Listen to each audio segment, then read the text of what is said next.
So this evening we're continuing our discussion about the Noble Eightfold Path, and we are on the fourth path factor, which is right action.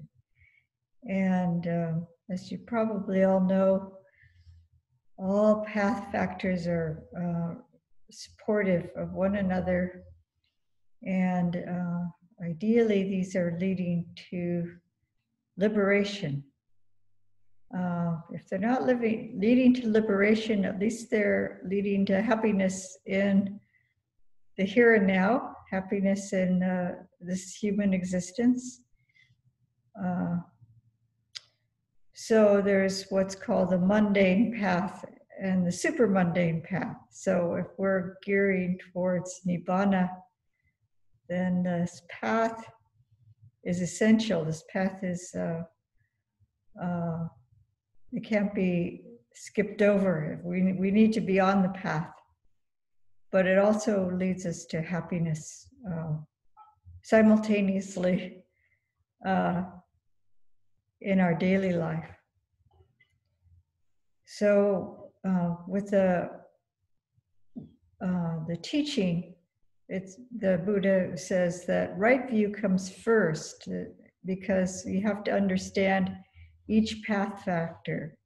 So in the case of right action, you have to understand what's wrong action and what's right action. So what action should we not engage in? And this is how actually it's described, how right action is described.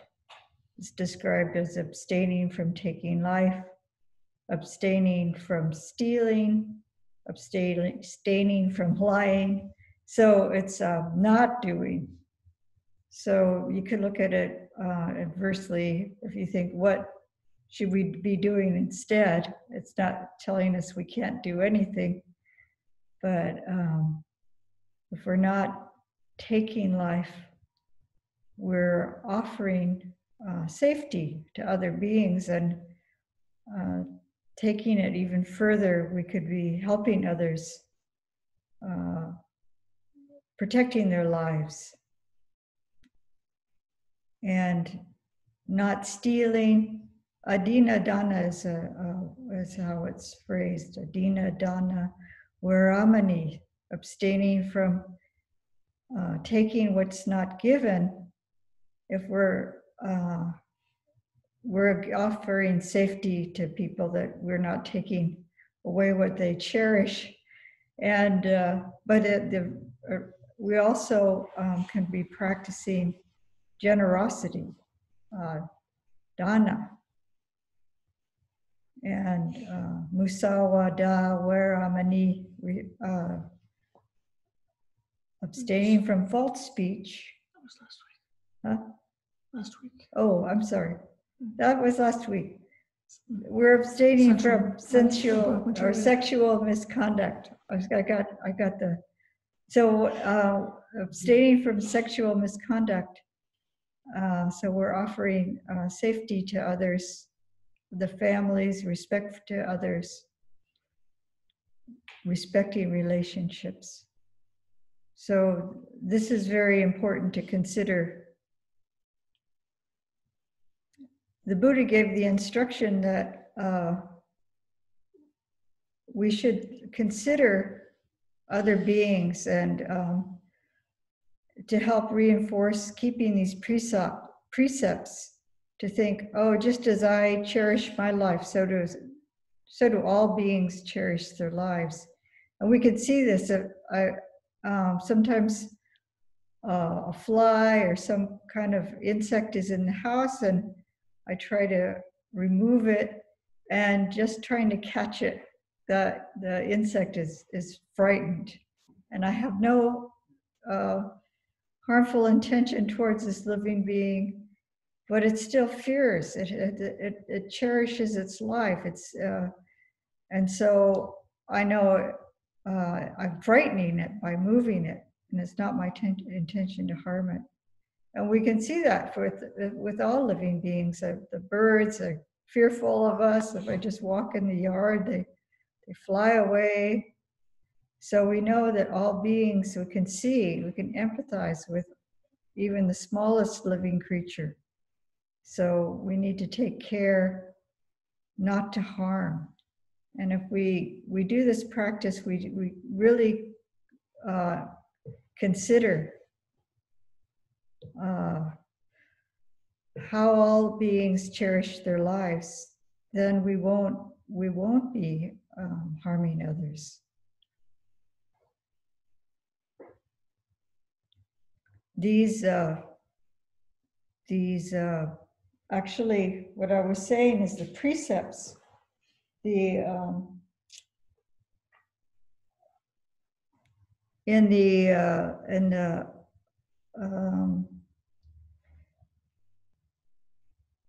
explication of the Noble Eightfold Path, the Samma Sankappo starts out with Nekama Sankappo, Avipada Sankappo, Avihingsa Sankappo.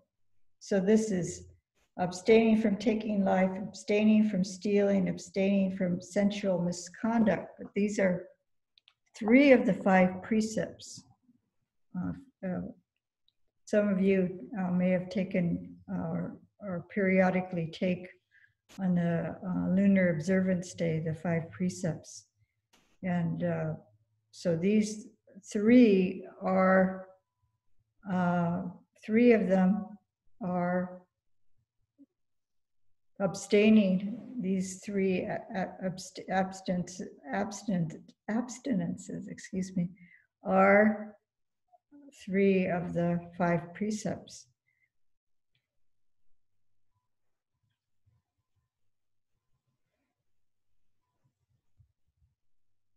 So we can carry, like I was saying, the first precept is abstaining from taking which is not given. So we can practice, do acts of generosity. We can, I'm starting to fade a little bit. I'm wondering if Ayya Suvijjana can chime in here. Actually, just when Ayya Suvijjana was speaking, something occurred to me that I haven't thought about very much before now. And that is about this abstaining from sexual misconduct. And then what would be the opposite side of that, or the positive side of that? Just as you could say that like an opposite of stealing will be generosity. The precept for, in the 5 precepts that's given to householders, kama means love. And it's not necessarily evil or unwholesome. For example, there's a Pali word called Dhammakama, which means love of the Dhamma, and it doesn't have any negative connotation there. It's just that compound word, kamesu mikchachara, misconduct in the senses, is a fault. But righteous conduct in the senses would not be a fault. And the Buddha advised that a householder should enjoy their wealth. If they're not able to enjoy their wealth, it's a kind of a sickness, and it's not advised by the Buddha. So it seems to me that some things that we don't talk so much about, like having, let's say, innocent fun in our lifestyle and in our relationships, having a pure love, which is not just loving kindness, which is a kind of like a special thing that doesn't make any, practicing loving kindness is not that you're practicing for enjoyment, but there is a healthy, wholesome, and mentally well way to enjoy the senses. And I think that it's kind of, you could take it to be implied in this.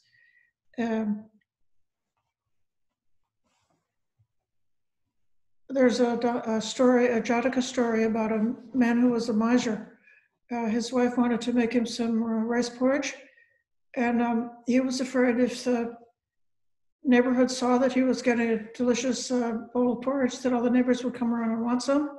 And he didn't want anybody to see it. So he made his wife go to the top of a 7-story building, and hiding up there, he wanted her to prepare it up there. And then he said, just take a very small amount, like a very small handful of rice to make this porridge. And the Buddha saw this, the fault of being a miser, not being able to, as a sickness. And so as a miracle, she cooked the rice and put it in his bowl, and it kept multiplying. So the more he ate the rice, the more there was like more and more and more rice, until there was enough porridge to feed the entire family, and to feed all the servants, and to feed the neighborhood. And so the lesson was, I think there is a lesson about there are some kinds of enjoyment and some kinds of, well, I'll say actual fun, which are necessary in having healthy relationships to our family and mentally good lifestyle. Now, when we come to the supramundane path, there is a withdrawal from being involved with the senses and having the kind of the neutral, or sort of like a take it or leave it attitude towards all the dear and delightful things in the world, and the beautiful beach and the beautiful green grass and the pleasure of watching the birds flying around in the yard, as we were doing this morning. That there's a way of becoming like more and more disengaged from that, which is part of the brahmacharya, the celibate lifestyle, the monastic lifestyle, and doing the brahmacharya lifestyle, the celibate lifestyle. That also means that we have disengaged from accumulating the wealth and accumulating all the household life that's involved with having a family.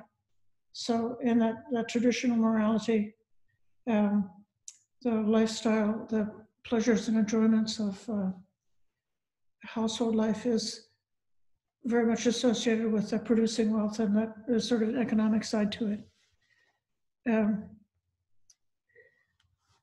I'll also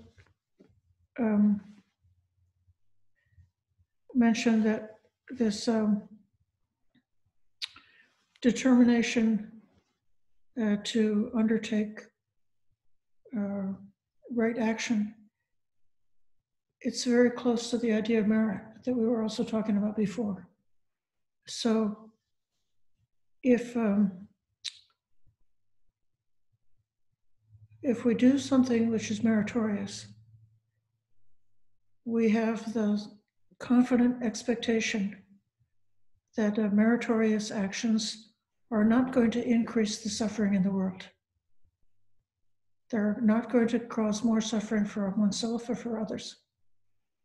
And something which is called a demerit or unskillful is not going to increase the happiness of oneself and of the world or of others.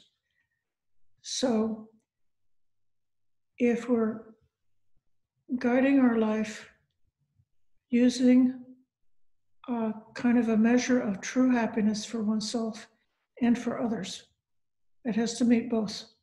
You can't be making yourself happy at the expense of others. But if you can make yourself happy without harming others, that's a merit, and that's sort of the guideline for morality. Even sitting for meditation, like at the beginning of the hour, I knew the theme was about right action. And I said, well, I know sitting in meditation is bringing true happiness to me, and it's not harming anybody. And therefore, I do this like with the knowledge and the expectation that I'm doing it as a wholesome karma. And that gives some uplift and some extra motivation. That's one of my thoughts about this. Should I turn it back to you? Thank you. Ayya Suvijjana. That is important to think about karma and our actions and what we do in the world and how it impacts other people and other beings, and in turn it impacts ourselves. So when we're giving, we're not just giving to others, we're giving to ourselves as well. And when we're protecting life, we're protecting our own life as well. And we don't harm ourselves for the benefit of others. We don't harm ourselves either, yeah, for the benefit of others. And when we're truthful, then we're truthful to ourselves as well as others. So, and what we bring to the world, we also receive back. So this is one of the things to consider with right action. Right action coming from our intentions. Our intentions also amplify. If I am intending to harm, then it's a stronger karma than if I accidentally harm. And it's the same in the precepts. If I intentionally kill another living being, then I'm breaking a precept. If I accidentally kill another living being, then it's still harmful, it's still hurtful, but I'm not breaking a precept, and the karma is different. So our intentions are really important to consider, and mindfulness and care, I mean, can help us prevent harming others. I know when I'm cleaning, when I'm doing things, I really am trying to avoid harming the living beings. If I see a movement, I move a little bit more slowly. I think, is that an insect? Is that, or is that it? Sometimes it's hard to tell because I'm sweeping in a little, the dirt will roll around in a particular way and I'll go, oh dear. So we have to be mindful. This is also a karma.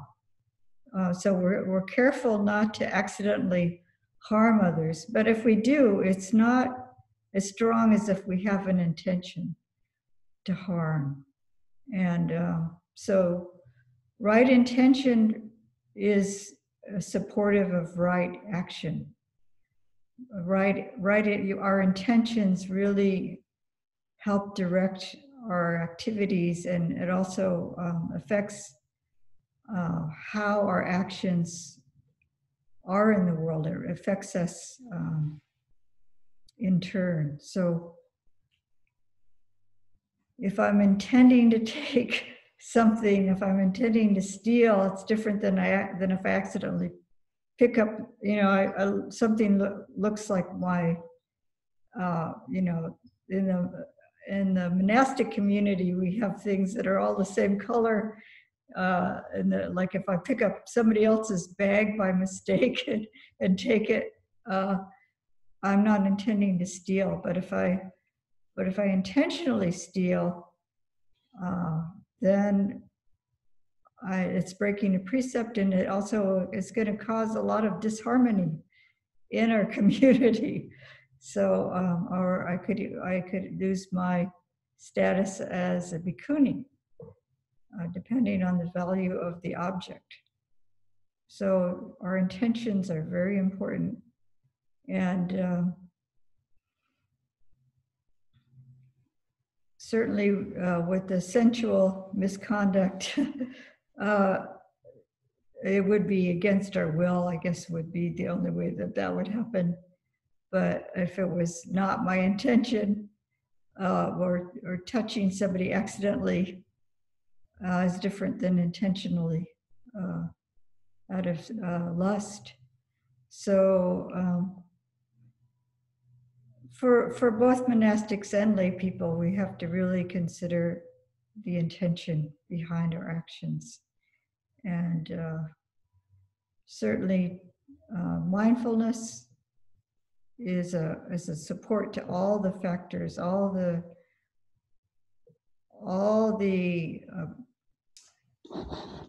which is the rest of the path, especially the meditation. I mentioned about mindfulness supporting having right action, and also right effort, which is part of meditation that has to do with being very aware of the states of mind and learning how to let go or preempt the arising of negative, harmful states of mind. So then, if you know how to do that, then you've got a tremendous defense against doing harmful actions, because you have to think before you're able to do them. Even when a person is able to develop a samadhi or develop a deep meditation, then they would have a tremendous a buffer, a very profound protection against falling into any kind of wrong action, because even if they were shocked by some kind of provocation or some kind of unexpected situation, there would just be such a deeper level that the defilements of the mind would be so much put away, and you would have had the experience of what it's like to be able to exist even for 20 minutes or an hour without being subjected to any negativities in the mind. And having had that experience, then a mosquito is annoying you, and you wouldn't be so afraid of the consequence or the corruption arising from killing the mosquito. You just wouldn't want to do it, as a result of having experienced the joy of being away from the defilements in meditation. So that's, I think, sort of tying it all together. Do we want to unmute? Well, I just wanted to say, do you want to unmute as we go in the conversation, or shall we? Oh, you're not. I just wanted to add one more thing. Okay. That made me think of something else. So also with the meditation, if we do transgress against any of the precepts, or when we're sitting in meditation, that the memory of something, some harm we did, or some action we did that was against the precepts will come up in our meditation. So this is kind of like reinforcing us wishing to avoid harmful actions, because we see how if we have harmful actions or harmful speech, this will definitely disrupt the meditation. So it's kind of inverse of what Ayya Suvijjana was just saying, but over time it's kind of a feedback loop where we see, okay, when I've really abstained from harmful speech and from harmful actions, then my meditation is much more peaceful. If we keep our virtue pure, then our mind can easily come to purity, come to peacefulness.